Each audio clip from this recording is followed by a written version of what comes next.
हाँ भाई प्यारे बच्चों, ये 11वीं आर्ट्स का है। 11वीं आर्ट्स का पेज नंबर न पॉलिटिकल साइंस का है, B22 पे है। लघुतरात्मक वर्षन है, जो चैप्टर चला आ रहा है मौलिक संविधान वाला, उसी का ही है। देखो भाई, अब इसमें है अब भाई मौलिक अधिकारों का क्या अर्थ है। भारतीय संविधान द्वारा नागरिकों को कौन से मौलिक अधिकार दिए गए हैं। देखो भाई, मौलिक अधिकार उन सुविधा, स्वतंत्रता तथा अधिकारों को कहते हैं जो एक व्यक्ति के पूर्ण विकास के लिए अति आवश्यक है। ये वे मूल अधिकार है जिनका प्रयोग किए बिना व्यक्ति अपना शारीरिक, मानसिक तथा भौतिक विकास नहीं कर सकता। प्रत्येक लोकतांत्रिक राज्य में, मतलब जिस देश में लोकतंत्र है उस देश की बात हो रही है भाई, जो अपने सभी नागरिकों को बिना किसी भेदभाव के कुछ मौलिक अधिकार देता है। भारतीय संविधान द्वारा भी नागरिकों को मौलिक अधिकार दिए गए हैं। नंबर 1, समानता का अधिकार, स्वतंत्रता अधिकार, शोषण विरोध, धार्मिक अधिकार, सांस्कृतिक शिक्षा संबंधी अधिकार, संवैधानिक विचारों का अधिकार। ठीक है भाई। अब भारतीय संविधान में दिए गए मूल अधिकारों का महत्व क्या है। भारतीय संविधान में दिए गए मौलिक अधिकारों का बहुत महत्व है। ये देश के सभी नागरिकों को समान रूप से विकास के अवसर प्रदान करते हैं। ये सामाजिक, आर्थिक, राजनीतिक तथा कानून के सामने समानता पर बल देते हैं। ये नागरिकों को अनेक प्रकार की स्वतंत्रता प्रदान करते हैं, जिनके प्रयोग से वे अपने जीवन की उन्नति तथा विकास कर सकते हैं। इन अधिकारों से भारत एक धर्मनिरपेक्ष राज्य होने का भी संकेत मिलता है। मौलिक अधिकार सरकार की निरंकुशता पर रोक लगाते हैं और उसे मनमानी करने से रोकते हैं। ये अधिकार सामाजिक आर्थिक कार्यक्रमों को बढ़ावा देते हुए भारत में सामाजिक आर्थिक लोकतंत्र के विकास में सहायता करते हैं। मौलिक अधिकार अल्पसंख्यकों को संरक्षण प्रदान करते हैं। अच्छा देखो भैया, भारतीय संविधान दिए गए मौलिक अधिकारों को 5 विशेषता लिखो। नंबर 1, भारतीय संविधान में दिए गए मौलिक अधिकार बहुत ही व्यापक तथा विस्तृत है। दूसरा, मौलिक अधिकार न्याय संगत है। इसका अर्थ यह है कि इनका उल्लंघन होने पर नागरिकों को न्यायालय में जाकर न्याय मांगने का अधिकार है। तीसरा, मौलिक अधिकार सीमित है। इनके प्रयोग पर कुछ सीमाएं लगी हुई है। 6, मौलिक अधिकार देश के सभी नागरिकों को समान रूप से प्राप्त होता है। संकट काल में मौलिक अधिकार को निलंबित किया जा सकता है।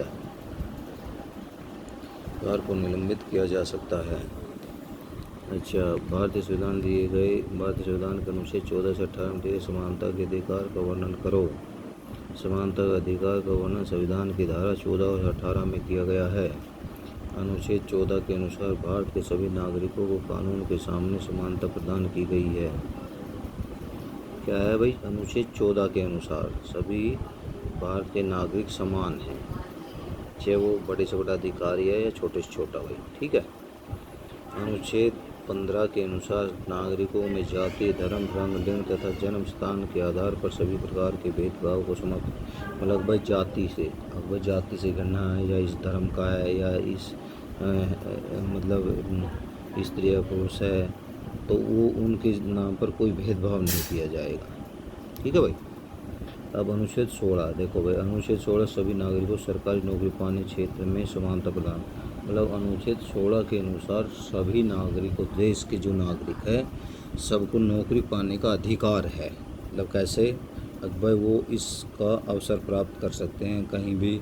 जैसे मान के चलो भाई, कहीं फार्म भर दिया, आर्मी का भर दिया या पुलिस का भर दिया, तो भरते तो सभी है, लेकिन जो टेस्ट में क्लियर हो जाते हैं वो लग जाते हैं।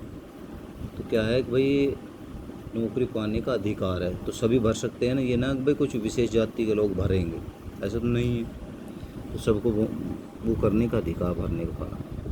अनुच्छेद 17 के अनुसार छुआछूत को समाप्त कर दे, इसके प्रयोग को कानून द्वारा अवैध घोषित कर दिया है। छुआछूत मतलब है कैसे? अगर भाई ये छोटी जाति का है, ठीक है, अगर भाई ये छुआछूत है, मैं इसके पास नहीं बैठेंगे, हम तो अलग स्कूल में पढ़ेंगे, अलग तालाब में नहाएंगे या अलग कुओं से पानी भरेंगे, तो ये सबसे क्या है? छुआछूत की बातें हैं।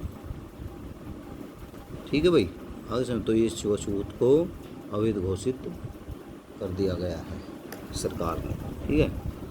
अनुच्छेद 18 में सैनिक तथा शिक्षा संबंधी उपाधियों को छोड़कर अन्य से प्रकार की उपाधियों को समाप्त कर दिया। मतलब शिक्षा संबंधी उपाधि, भाई शिक्षा में इसने गुणवत्ता प्राप्त की है तो इसको ये मेडल दिया जाए। सैनिक, भाई इसको शौर्य चक्र, वीर चक्र दिया जाए लड़ाई में। ठीक है। तो इनको छोड़कर बाकी सभी उपाधियाँ खत्म कर दी। ठीक है भाई। अब आगे देखो भाई।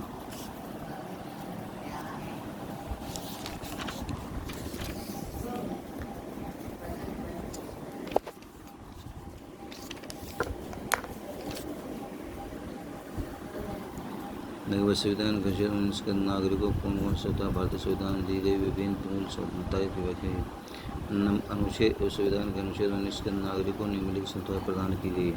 नंबर 1, भाषण देने तथा विचार प्रकट करने की स्वतंत्रता। दूसरा, शांतिपूर्ण तथा बिना हथियारों के सभा करने की स्वतंत्रता। तीसरा, समुदाय अथवा संघ बनाने की स्वतंत्रता। चौथा, देश के किसी भी भाग में घूमने फिरने की स्वतंत्रता। पांचवा, देश में किसी भी स्थान पर बसने की स्वतंत्रता। छठा, कोई भी व्यवसाय अपनाने की स्वतंत्रता। ठीक है भाई। मौलिक स्वतंत्रता पर किन आधारों पर तार्किक प्रतिबंध है। अनुच्छेद 19 के अंतर्गत दी गई स्वतंत्रताओं में नंबर 1, संसद भारत की प्रभुसत्ता, अखंडता तथा सुरक्षा को बनाए रखने के लिए इन स्वतंत्रताओं पर प्रतिबंध लगा सकती है। दूसरा, संसद विदेशी राज्यों से मैत्रीपूर्ण संबंधों को बनाए रखने के लिए इन स्वतंत्रताओं पर प्रतिबंध लगा सकती है। तीसरा, संसद सार्वजनिक व्यवस्था, शिष्टता अथवा नैतिकता, न्यायालय का अपमान, मानहानि व हिंसा के लिए उत्तेजित करना आदि के आधारों पर इन स्वतंत्रता पर प्रतिबंध लगा सकती है। चौथा है, राज्य जनता के हितों और अनुचित कबीलों के हितों की सुरक्षा के लिए इन स्वतंत्रताओं पर उचित प्रतिबंध लगा सकते हैं। अब देखो भाई, शोषण के विरुद्ध अधिकार से आप क्या समझते हैं। शोषण के विरुद्ध अधिकार, शोषण के संविधान के अनुच्छेद 23 व 24 के अनुसार नागरिकों को शोषण के विरुद्ध अधिकार प्रदान। इस अधिकार के अनुसार व्यक्ति को बेचा या खरीदा जा सकता है, किसी भी व्यक्ति को बेकार नहीं ली जा सकती। मतलब ये कह रहा है भाई 23-24 नागरिक शोषण विरोधी अधिकार। इस अधिकार के अनुसार किसी व्यक्ति को बेचा नहीं जाएगा पशुओं की तरह, और ना ही खरीदा जाएगा, और किसी व्यक्ति से बेकार नहीं। मतलब बेकार का मतलब क्या है भाई, काम करा लिया और उसको पैसे या कुछ उसकी मजदूरी या कुछ उसको अनाज कुछ नहीं दिया तो वो क्या है, सब बेकार लेना। ठीक है भाई। किसी भी व्यक्ति के आर्थिक दशा से अनुचित लाभ नहीं उठाया जा सकता। मतलब उसकी भाई आर्थिक दशा खराब है तो उसका लाभ अनुचित भी लाभ नहीं उठाया जाए, उसको ब्लैकमेल किया जाए, उसे कोई भी काम उसकी इच्छा के विरुद्ध करने के लिए बाध्य नहीं किया जा सकता। मतलब उसका कोई भी काम है उसके लिए उसको बाध्य नहीं किया जाएगा। ठीक है भाई। और 14 वर्ष से कम आयु के बच्चों को किसी ऐसे कारखाने या खान में नौकर नहीं रखा जा सकता। मतलब 14 वर्ष से कम की आयु के बच्चे या 14 वर्ष भाई उसको ना तो कुछ खान में, ना होटलों में, ना किसी ऐसे काम पे लगाया जाएगा जिससे उसकी पढ़ाई बाधित हो जाए, जहाँ उसके स्वास्थ्य पर बुरा प्रभाव पड़ने की संभावना है। कहीं ऐसी जगह भी ना है जहाँ उस बच्चे के स्वास्थ्य पे खराब हो जाए। मान लीजिए उसको कोई ऐसा गंदगी का काम दे दिया जाए तो उसका बेचारा स्वास्थ्य खराब हो जाएगा, है ना। तो ये सारी चीज़ें क्या है, स्वास्थ्य वाली। अच्छा, अब देखो भारतीय संविधान के द्वारा दी गई धर्म की स्वतंत्रता। भाई धर्म के बारे में संविधान के अनुच्छेद 25 से 28 तक में नागरिकों को धार्मिक स्वतंत्रता का अधिकार दिया गया है।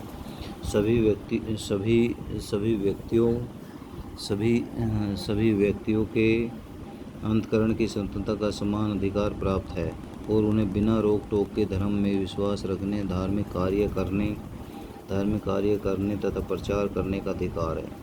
सभी व्यक्तियों को धार्मिक मामलों का प्रबंध करने की स्वतंत्रता दी गई है। किसी भी व्यक्ति को कोई ऐसा कर देने के लिए बाध्य नहीं किया जा सकता जिसको इकट्ठा करके किसी विशेष धर्म या धार्मिक समुदाय के विकास या बनाए रखने के लिए खर्च किया जाना। किसी भी सरकारी शिक्षा संस्था में धार्मिक शिक्षा नहीं दी जा सकती, और गैर सरकारी शिक्षा संस्थाएं जिन्हें राज्य द्वारा मान्यता अथवा सरकारी सहायता प्राप्त है, किसी विद्यार्थियों की इच्छा के विरुद्ध धार्मिक शिक्षा ग्रहण करने या धार्मिक पूजा संबंधित करने के लिए बाध्य नहीं किया जा सकता। ठीक है भाई।